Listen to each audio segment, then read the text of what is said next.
Welcome to the After 30 podcast. I'm your co-host, Tabitha Valerie, and today's episode is a follow-up episode to one we did a few months ago, where we learned about eating for your DNA with Dr. Lois Naherney.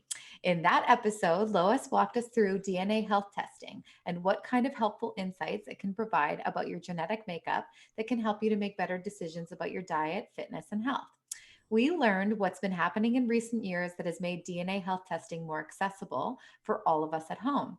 So much so that we both got our own DNA tested. And today, Dr. Lois will be taking us through the results. We'll find out where we might be at a higher risk related to particular diet, fitness, and health choices. And like a blood test, some results may be particularly useful and telling, and others may show things are normal within range or provide confirmation of something we already understood about ourselves. We'll also ask a ton of questions that you've all sent in about this, and feel free to check out the episode on YouTube where you can see how the results are easily broken down by color and percent yourself. And lastly, if you'd like to get your DNA tested, which we wholeheartedly should suggest that you do, receive $50 off with code AFTER30 at the link in the show notes. Let's do it. Let's do it. Welcome. Hi. Or should I say Doc? Welcome, Dr. Lois. Welcome back. Thank you. We're so happy to do this. This is going to be great. Okay, so before we dive right into you taking us through each of our results, which we have seen, we're so excited and it's told us a lot. Some of it's a bit confronting, but that's cool. Let's start with, this was amazing. We have to say, Lois, because we had so many people ask us questions about this. Like they were flooding in. And so we kind of summed them up. And I think we've got about 4 or 5 questions that we just want to ask you before we go through, that hopefully we'll get all of these answered. So first, I'll kick it off with the one about if someone has had the, what is it? The 23andMe, the 23andMe. Yeah. Yeah. And how is this different? If you've had that before? Yeah. Which I've actually had before. I've had the 23andMe. So I'm interested in knowing how it's different, because I know that it's different, but I just don't know how to explain it. Does that make sense? So I'd love to hear it from you, Okay, absolutely. So again, what we focus on at DNA Power and what we looked at for you was everyday health factors. So things like diet, fitness, and health, things that you can do something about, things that help you to be healthier as you're living your life. So that's really the entire focus of our company, is how do we help you be healthier? So when you do a 23andMe test, that usually the number one thing people are looking for is their ancestry. And so they're looking for, and it's wonderful. I've done 23andMe, I've done Ancestry.com, I've done all of them because, of course, I love this stuff. And it's really fun finding out where your relatives came from, ages ago. Exactly. So it's really cool. But you can't do anything with it. Gotcha. I wanted to know what my heritage was. That's right. That's what it was. So now both of those do offer some traits. So you can find out if you have wet or dry earwax. You can find out, there is a few little areas that overlap with our tests. And in 23andMe, they do disease markers, but it tends to be a single gene disease markers. And so, those are kind of flags that it can be useful to know, but you still don't do anything with it. So what we know in the work that we do is that when you can manage your day-to-day health and work with your body versus against it, you're just going to be healthy. You don't even have to worry about some of these other rare things that could come up, because they just won't arise. Yeah. Yeah. Okay, cool. Your body wants to be healthy. And so what we're trying to do is we're just trying to say, how do you work with your body, not against it? And if you do, you're going to live a long, healthy life. Fantastic. Okay. So how, in addition to the 23andMe test, how does this differ from a blood test? What are the differences? Well, the good news is you don't have to do a blood test. This is an example of one of our swabs here. So you guys know it was just a Q-tip. You just take the thing out of the package, you rub it on the inside, pull it apart, put it back in. So it's mailed to your home. You rub your cheeks, you put it back in the package, and you send it back. So, there's no blood, no spit, no mass. You just gotta do this. Don't eat for 30 minutes. We don't want all of your lunch on the tip, but other than that, you just send it in. So it's super easy, from that perspective. Right. But then in terms of what a blood test is going to tell you versus what this DNA test tells you. Can you talk a little bit about the differences there? Oh, good question. So a blood test gives you markers on your body today. So we know you go for Okay. different Yeah. blood tests because you're measuring certain things. And your blood can only tell you so much, but you're trying to say, where is my body today on, whatever this factor might be, my white or Right. my, my blood, my platelet counts, or my white or red blood cell counts, or ferritin levels for many of us as women who are trying to, watch our iron or something like that. And you can maybe test a few vitamins, but not all of them, only a few. Okay. And so blood tests are giving you a point in time of Yeah. where your body is at. Got it. With DNA, we're getting your biological roadmap. You're born with this. It's in every single cell in your body. It doesn't change, but it's your makeup. It's the code that tells you where your body wants to go, where it's strong and where it's weak. So you only do it once. Yeah. That's the great thing. So why wouldn't you get your body's roadmap like now? Yeah. And then you have it forever. You don't, and then it gives you the direction to look in if for some reason something does go off the rails. That's right. Totally. Okay, that's cool. That's, I think, really clear. Okay, another question we had, and we'll get into this more when you take us through both of our results, but towards the end, particularly in the brain section, because you'll go through it, it's split into 4 different sections. I think it's diet, vitamin, fitness, and brain. Is that right? Yeah, diet, health, so fitness, brain. Okay, perfect. So in the brain one in particular, there's some comments and some, you can test on Parkinson's and Alzheimer's in particular have been pulled out. So couple questions around why those in particular and why some other hereditary illnesses, like I'm thinking like sickle cell disease or Huntington's disease, are not included. Great. Super question again. Well, I mean, first and foremost, I put Alzheimer's in because I wanted to know for me. Right. Okay. So, but I would say more significantly than that is that we're learning that there are many of these diseases have a huge dietary component or a lifestyle component. And so if you were to search up Alzheimer's, you would see many things that call it diabetes 3.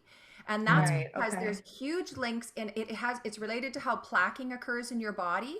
And if you have a combination of 2 genes, it leads to cholesterol issues, which creates plaquing. And we see patterns where families either have heart disease or Alzheimer's, sometimes Interesting. both.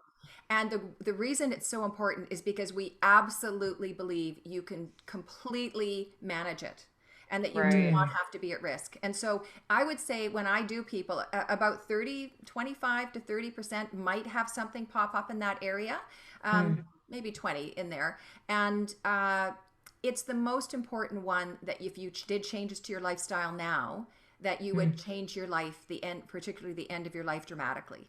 And so that's why I actually love that one the most of the whole test, is the Alzheimer's. To be honest, the Parkinson's particular 2 genes are very rare. We've rarely seen them come up, and it's only been in families where they already knew there was some Parkinson's. Right. But it's also related to diet.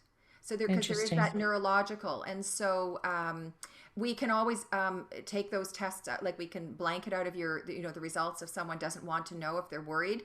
But I can tell you, everybody it's some people are relieved, and other people are, thank gosh, I know. Here's what we've got built out with, and we have an Alzheimer's or APOE diet that we help people with. Oh, cool. Fantastic. Okay, so I want to make sure I understand that correctly. So basically, you're saying Alzheimer's and Parkinson's have been identified because there is still something you believe you could be doing about it, whereas some of those other ones and some other hereditary diseases that I kind of mentioned. Exactly. So sickle cell anemia, cystic fibrosis, that's the tiny few genetic diseases that the genetics absolutely take you in a direction. You can't do anything.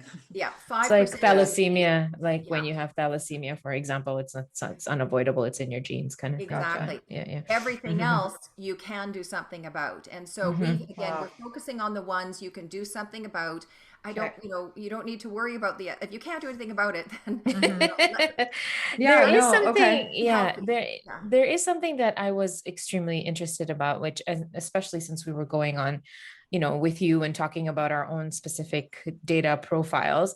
And, what does that look like for us, like long term in terms of data privacy? Like once our stuff is out on YouTube, I mean, like the world will know, like it's on the internet, or even like for anybody who gets their tests with you, right? Like Oh yeah, I would imagine this sure. DNA information is incredibly useful for certain companies and certain, there would be Yeah. What does that look motivation to like? have this information. So what is, like to your point, Anise, what's the privacy laws around Yeah, this? totally. Two important points. There are genetic anti-discrimination laws in Canada and the U.S. You cannot be, they can't even ask for your genetics, and you cannot be discriminated against them. Okay. So Okay. those are both in law in Canada and the U.S. You just, if an insurance company asks, you don't have to give it. And frankly, on our results, if you got, for most of them, if you've got a bad carbohydrate genes, like what are they going to do? Yeah. I mean, So, it's so interesting, like I would be like afraid of being made fun of, like, you can't digest X, like what if somebody did that to me, I'd be like, I feel so bad, right? okay, let's see. Just one of those things. Yeah. You're putting it out there, and there is, in your report, there's a couple. And so I guess it's just like a self issue, I suppose. And I think that was related to privacy, but I'm so looking forward to it. And I'm more than happy to be open. It's just a concern. That's all. Mm-hmm. Second point I do want to mention though, is that with our company, we never sell your data. It is double encrypted. Great. Okay.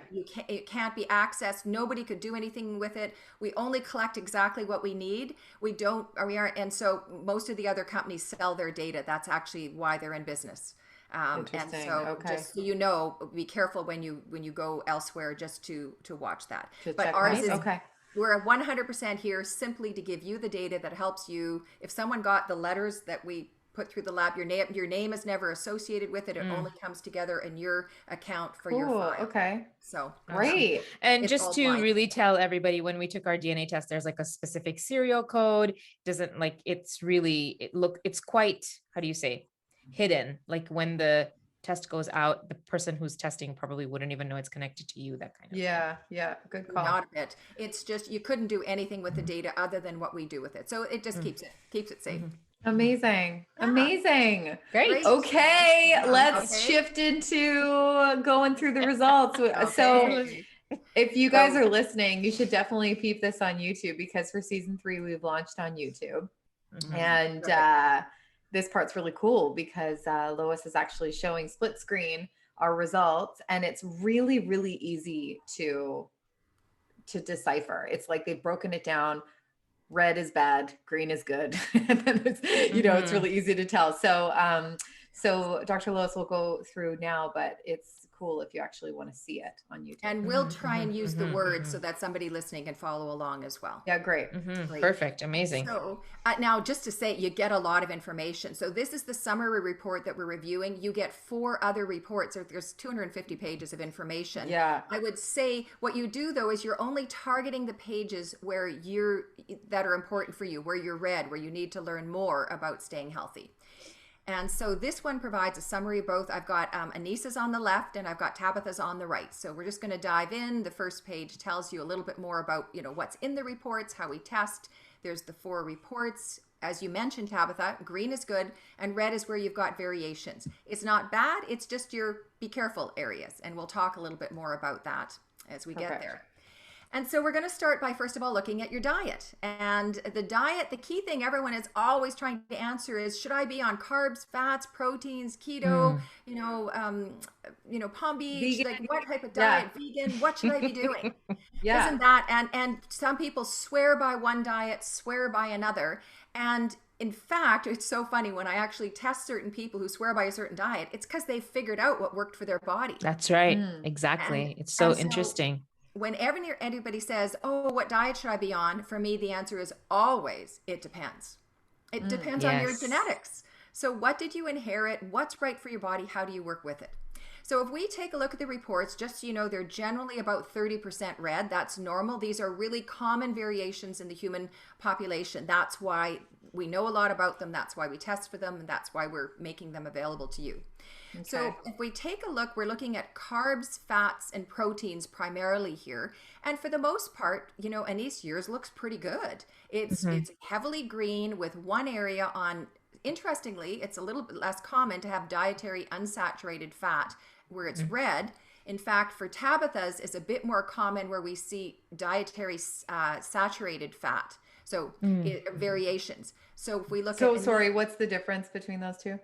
so saturated fats are the fats that kind of congeal at room temperature. So they're in dairy, in meats, in red meats, in coconut oil, versus the ones that are liquid at room temperature. It's the healthier fats is unsaturated fats. Okay. It's in avocados, in nuts and seeds, and almonds, Oh. flax oils, chia seeds. Those are the healthier unsaturated fats, and we all need fats in our diet. So even though both of you happen to be quite red on fats, you still must have healthy fats in your diet. It's very important for the brain. So, but because you're red in fats, it means your body reacts even more negatively, potentially, to bad fats. Got it. So things like, you know, fast foods, fried foods, the polysaturated stuff that's in cookies and crackers and dressings. So that's the stuff you both need to be careful about. So interesting. It's so interesting that you say that, because there are even things that I'm not attracted to. Like, I don't love fried food. I don't love, you know, okay, I do love French fries, but you know what I mean? Like my general tendency is like, over time, as we discover, there's a lot of things that we don't like, and that's actually our body speaking to us. So that's so amazing. Exactly. And you have to listen to your body. And the problem is, if you eat too much of the bad stuff, your gut gets used to it, and the gut sends messages to the brain that said, feed me more fat, and it'll override your body's knowing, and kind of you crave.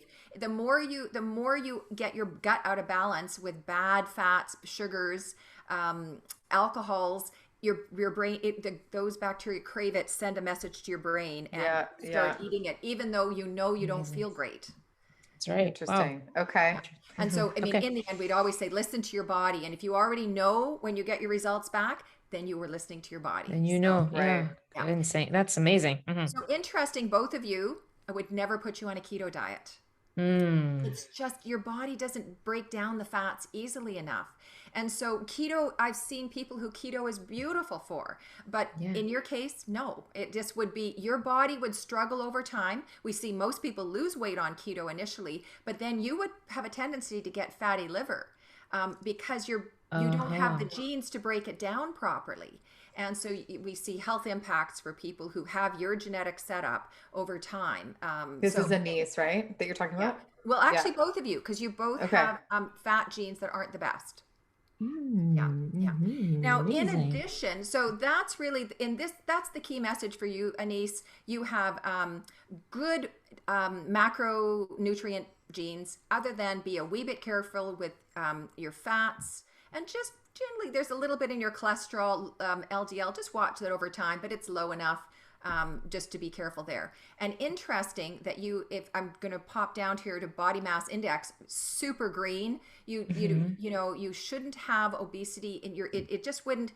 Your family has naturally slimmer genes, with the exception, we do see that people from the Indian continent that come to North America and adopt a Western diet and generally aren't set up as well for these fats and lactose, we'll see them put on weight. But you have great genes for, Interesting. No, that's a great point. Thank you so much for sharing that.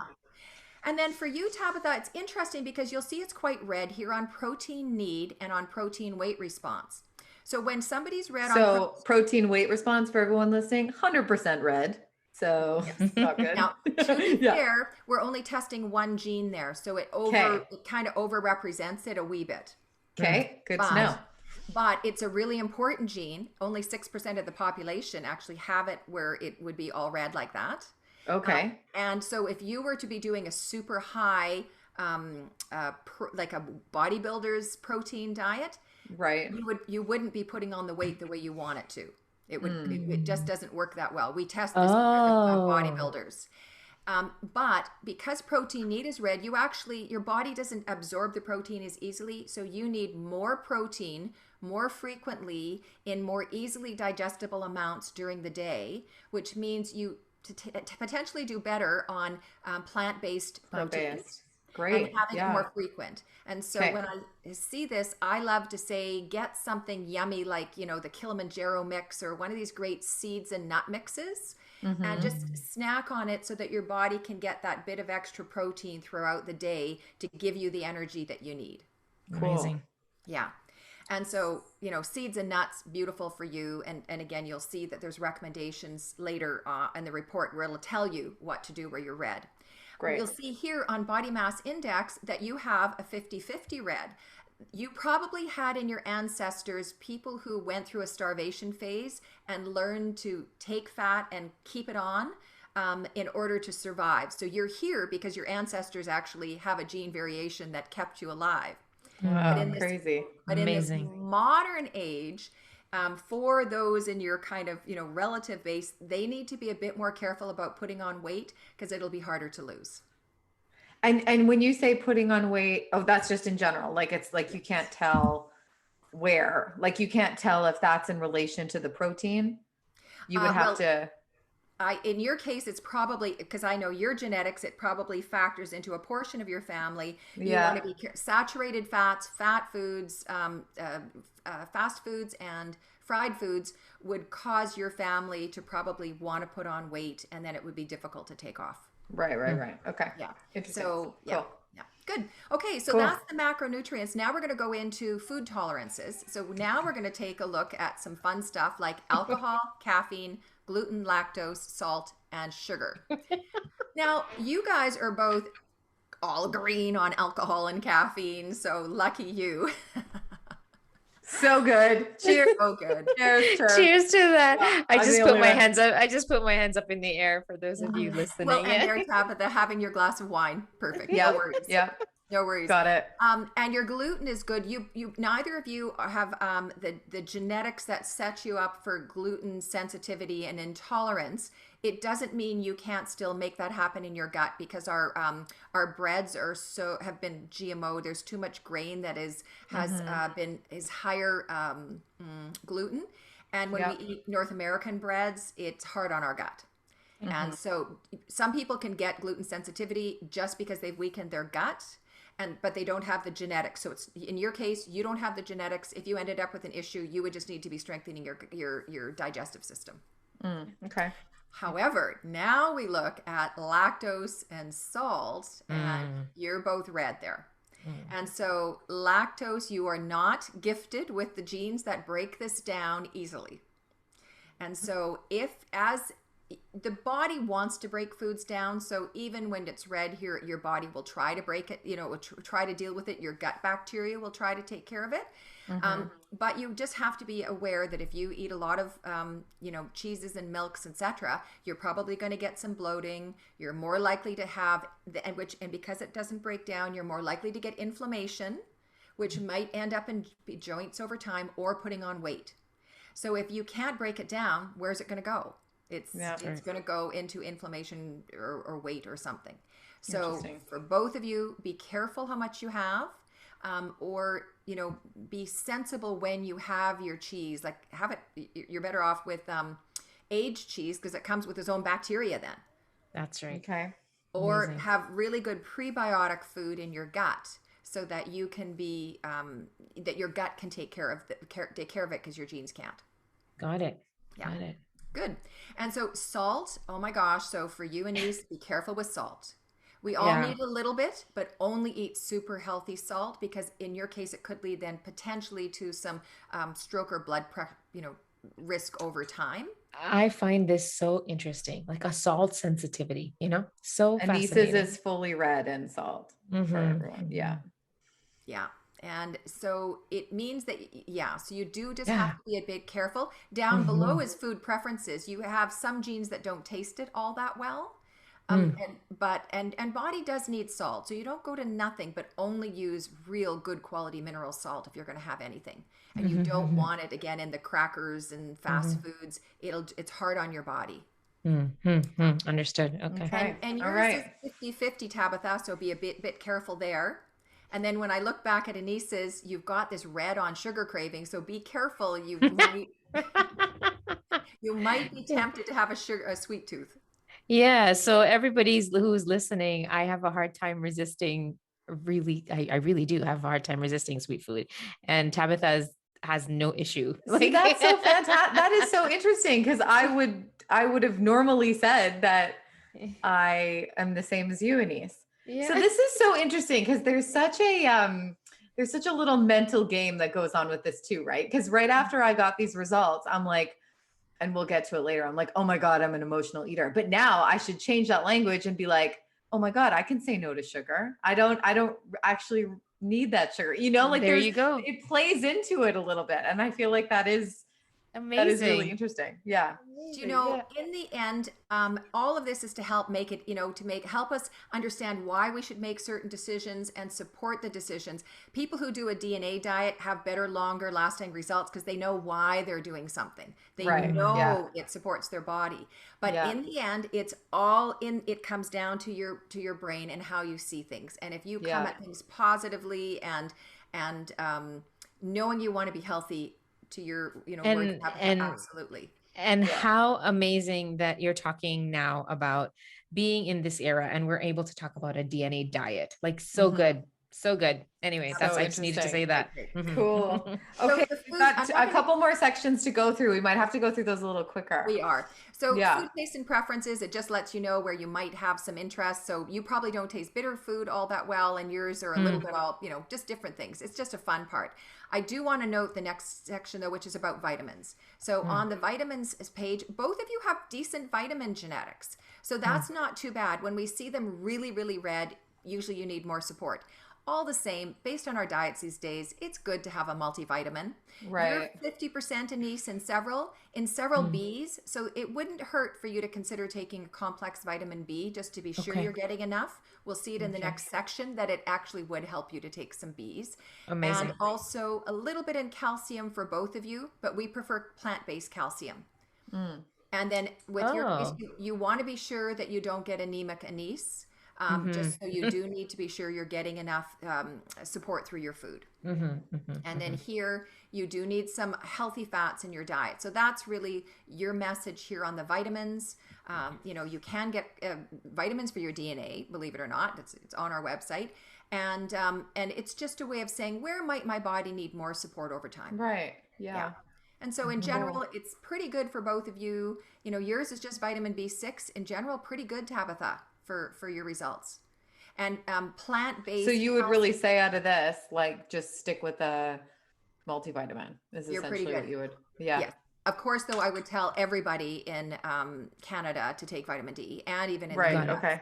So we all need vitamin D. It's great for your immunity, as is vitamin C, especially during cold and flu season, which is also COVID season. Yeah. So, Yeah. Yeah. right? Okay. So just be taking your vitamin D. Well demonstrated to help. Yeah, good. Cool. So the next pages are all the recommendations. So every place that you were 50% red or more has a specific recommendation customized for you here to look at, to consider. And so you can go through those, but Anise, you'll see you need a bit of a lower fat diet. You want to avoid milk and dairy products, low salt intake, and just watch sugar. And then for yours is set out here. I want you to print these pages out. So Tabitha, yours is on watching saturated fats and get more plant-based protein in your diet, and that'll help you stay healthy. Cool. And a little bit more about Wow. All right. Yay. Amazing. So that's your food. Now Fantastic. we're going to move into things that we hear about commonly in the news, like detoxifying or hormones, inflammation, and a process called methylation, which is how your cells use the energy. And you'll see a bit more red here in some of these results. It's actually not bad. Both of your results, they're okay. They're about middle of the road.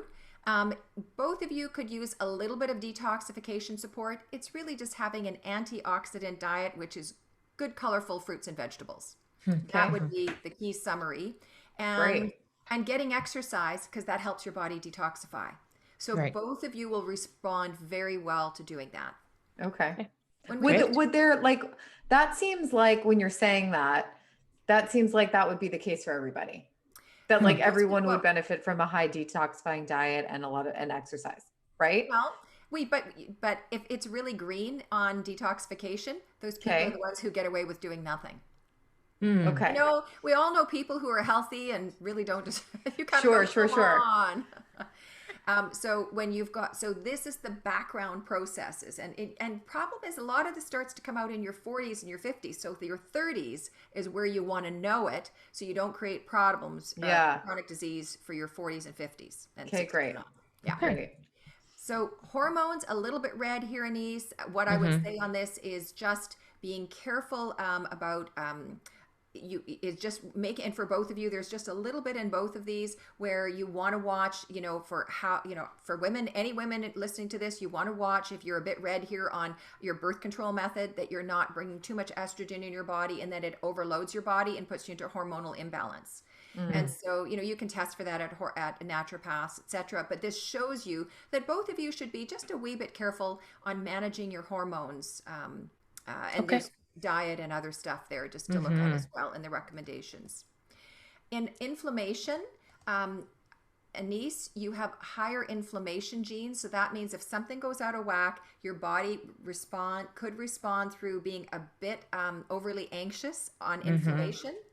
And you know, inflammation it can link into chronic disease. Right. So an anti-inflammatory diet, very good for you. Again, lots of good fruits and vegetables. You can see why this is important for you. It's not that, oh, this might be good for me. You can see, in your case, here it is in green and red, this is important for you. Not as bad for you, Tabitha. And then this last part, methylation, is how your cells use the vitamins and the nutrients.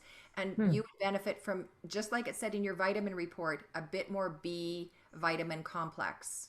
And a little bit here for you, Tabitha, you know, a little bit of, if you're ever feeling tired, do a little bit of bees. They would help you out. Okay. Interesting. Good to know. That's interesting because about a year ago, I started moving into more of a plant-based diet. And I would never call myself a vegan because I definitely have a lot of cheese. But at the same time when I did that, I started taking B12, and I would have never taken B12 before that. I had just sort of found out that would be a good idea. And it was incredible, the difference I felt in my energy. Really? Like I had to nap every single day. I was so exhausted on the first couple of weeks of being plant-based only. And so that's amazing. Really that's great. Yeah. I think I've heard that before. A lot of people just go and get their B12 shots if they eat more plant-based. I've heard that before. Yeah. Yes, I'm a big believer in, so you're completely right. If you're plant-based, and I'm a huge advocate of plant-based diets, you need to find ways to get your vitamin B up. So use the vitamin B, the nutritional yeast. Do take a complex B.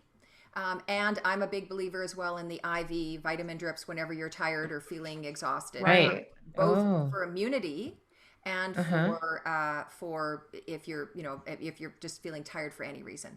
That's amazing. Okay. Yeah, I'm into it. I try to go once a month because I just feel great. Wow. Okay. I'm into it. Vitamin IV. Tabs, you and I should do one of those together. Girl, let's do that. Let's do that. Instead of going for a drink, let's go for a vitamin B shot. Right? Let's normalize that. It's the best addition to your health program you could possibly do. Just because we're busy, where our stress burns up vitamin Bs, it burns up nutrients, and our food is sometimes a bit weak. We're a bit rushed. Of course. So this gives your body the top up to be optimum. Okay, I love it. Great. Now, so Lois, we only have a couple minutes left. So is there anything you can kind of like high level summarize? I know you said we've still got fit and we've still got brain, but maybe you could just like super quick run through those. Absolutely. You guys both have great fitness genes. So fantastic. You know, knock your socks off. It was actually- And so this is a similar question I have to that, to what I was saying earlier. When you say we've got good fitness genes, what would it look like if somebody has bad fitness genes? They, depending on where it's a problem. So we see Anise should do more, needs to spend more time managing her ligaments to be sure she doesn't have troubles over time. For you should probably just be sure between workouts, you have enough time for muscle repair. And let's say you had a blood pressure issue, then you'd want to be checking your blood pressure a bit more often. If you have energy availability issues, you want to eat before working out. And those recommendations are in the report. Amazing. Cool. Yeah. Cool. Yeah. Okay. And, great. you both want to just be a wee bit careful on heart cardiovascular over time, but the recommendations are there. And finally, Okay. our mental wellness. Yours both good, other than you've got one little red one there, Tabitha, emotional. This is my favorite one out of the whole report. Oh my goodness. So it is only a single gene, but it is linked to. What do you mean when you say that, actually, Lois? Most of our things are a combination of genes that contribute to whether you can manage carbohydrates. In this case, because only one, and so it's the results of several genes put together. This is one gene. And so when it's one gene, it gets a bit over exaggerated. Yeah. I see. Got it. Okay. Got it. But It does definitely tell a story. And so it's like up to us how to put that together in our minds, right? Like you were talking about earlier, Tabs. You were like, well, maybe I can say this rather than this. So that's amazing too about this So this report. one gene that we're talking about is that mine, I am the 100% red in emotional eating. So Dr. Lois, please tell me what that means. Yeah. When you just want to have healthy snacks around your health, especially if you're feeling stressed, go do yoga, go for a walk. And so this is amazing to me because when I read that, I'm like immediately, well, surely everybody feels like that. I couldn't wait to see Anissa's. And then sure enough, Anissa's 100% green. So Lois, this is something that you could be, even though it's one gene, you could be 50-50, 60-40. No, you can only be, because it's one gene, you can only be all green, 50-50, right? All red. Got it. The other ones have multiple genes. So understood. So again, the recommendations are there. You both have got good Alzheimer's genes, no problems, a little bit on concussion. So just take care if you ever have a concussion. And that's it. So, really. Wow. Round of applause. Woo. Thank you so much for that. And like you said, this is like how many pages between all of the different reports? About 270. Oh, like there's so much there. And it's very cool because like you said, each of those areas of red, it goes into more detail as to what actually that means for you. And so the information is incredible. And we really encourage everyone to go after this because one thing that really struck me last time we were talking, Lois, is that when you were saying that so many of your clients are coming to you because they've got some kind of issue that they're trying to get to the bottom of. And I found that was probably the biggest thing that I really took away from what we did last time is that like, oh my God, get it done now if you have no issues so that you can really, really use this as preventative health. And I felt like I was like texting everyone that I love in my life being like, get this, this is really a good one. Yeah, I agree totally, Tabs. I think one of the cool things about this is that there's going to be something that surprises you. There's going to be something that you're going to learn. Like we know ourselves well, we're like after 30, we know our bodies well, but this DNA report is really interesting because there's pieces of information that you can pull from that are going to sort of benefit you in the long term. So I love that part too. That's the best part, like versus the blood test. Like I thought that was interesting that that's a moment in time. Like this is it. This is your DNA. I think it's for sure. Well said.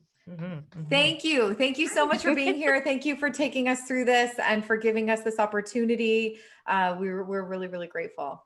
Terrific. We really are. You've got your roadmap to be healthy for a lifetime. So it's been so fun to go through it with you. So I'm going to afterwards make sure you print out your action plan pages and have your list of the stuff you need to do.